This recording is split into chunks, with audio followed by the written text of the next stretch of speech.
this is kind of a broad question. If we don't have time to answer it now, I understand. But the pros and cons of open versus closed.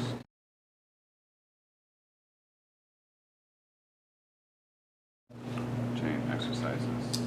So what would be the pros and cons for open and pros and cons for That's a closed? great question, and it gets back to what we talked about earlier today. How does the shoulder, we're going to get into this afternoon, how does the shoulder predominantly function? Open. It does function in open chain, doesn't it? So David's up here telling you we need to do closed chain exercise. The shoulder predominantly functions in an open chain. How does RG3 throw the football? Open. How do we shave? Open.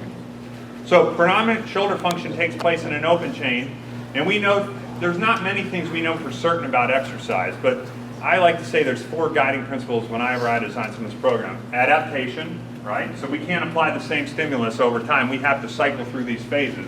If we just do the same thing over and over with our patients, they'll adapt and they won't get any stronger. So we got to constantly change the stimulus. Specificity, right? That's a big one. So if I want someone to be stronger doing a specific thing, we got to practice that specific thing, right?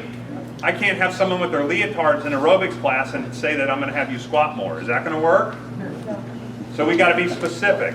We've got to apply overload, right? So we got to go through those phases and apply overload. And the last one that is the one that keeps you guys in business is reversibility. What do we know about training? If we stop for long periods of time, what happens to all our gains? So it keeps us in business, right? You teach your clients reversibility principle, you guys make money. And that's just the way we're designed. So we got to applying those stresses. So if we understand that David's saying that the guiding principle is specificity, and we specifically mainly function in an open chain, but David's saying here, what it means is that if I am trying to strengthen and do things in the extrinsic muscles of the shoulder, I'm going to train that shoulder in a way that most closely matches the evolution of the shoulder. So when I'm doing things that are applying great amount of stress and load to the shoulder, I'm going to train it in ways that it was adapted to do. And that's going to decrease the frequency of abnormal forces that are going to be applied to the shoulder throughout the course of our normal life.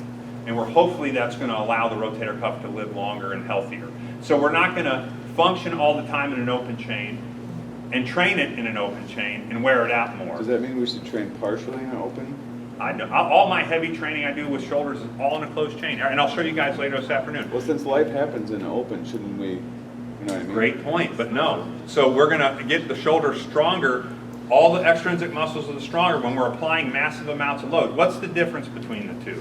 When we're functioning in an open chain in society, when we're going to Starbucks, we're primarily functioning with lower loads, right? So we're shaving, we're combing our hair, we're reaching back to grab the briefcase, which is, those things aren't like putting 200 pounds on the bench press and pushing. So when we are applying massive loads to the shoulder, we want to do it in a way that it was biomechanically or evolutionary designed to tolerate it.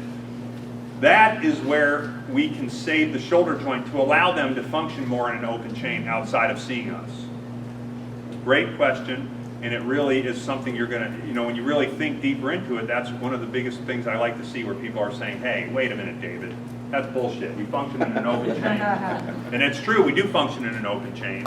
But when we're applying massive amounts of load to the shoulder, we want to do it in a way that matches the way it was evolved.